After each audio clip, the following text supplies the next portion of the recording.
In this video I'm going to show you how you might apply the angle facts you've just been learning in triangles and quadrilaterals. What will tend to happen is that angles inside triangles and quadrilaterals will get hidden inside a bigger diagram, and you need to try and recognize where you see triangles so that you can help yourself find missing angles. In this very complicated diagram I'm trying to find this angle here and this angle here with the question marks. And it all looks very confusing, and I don't have much information. I'm just told that that one's 70 degrees. And how is that going to help me? Well, like I said, if you get rid of some of the information that's just too much and too confusing and unhelpful, then you can see that really all we've got here are two triangles. And this triangle here is an isosceles triangle. How do I know it's isosceles? Because it's got the markings here. Let's see this triangle in a different way. There it is, and we know that this one down here is 70 degrees. Well, if it's an isosceles triangle, then this one here is 70 degrees, and that helps us work out what the question mark one is. Okay, that's that one done. What about this one down here? This one, according to the little dashes, is equilateral. It might not look equilateral, but it's important to use the information that's on the diagram and not decide for yourself what it looks like. So we're trying to find this one.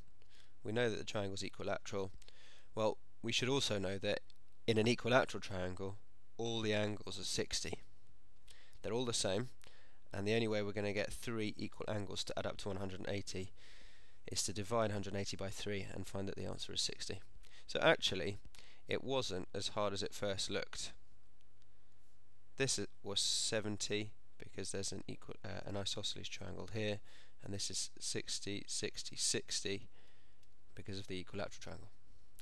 Okay, a quick look at this quadrilateral. In fact, it's a parallelogram. If you can see around the outside, it's a parallelogram. Now that's going to be quite useful in trying to find this angle here.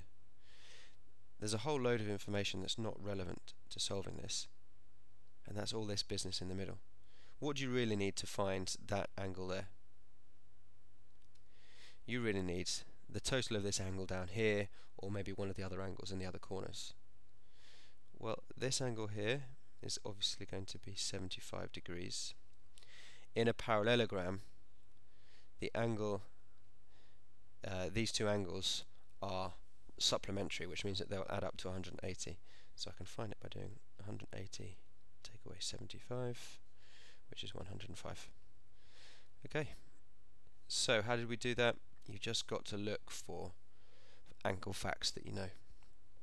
We could have looked and seen that this was a triangle, but then we would need this third angle here, which we don't have. So look for a different fact. Angles in a quadrilateral. Ignore the information that's unhelpful to you and go ahead and solve it. Okay, thanks, bye.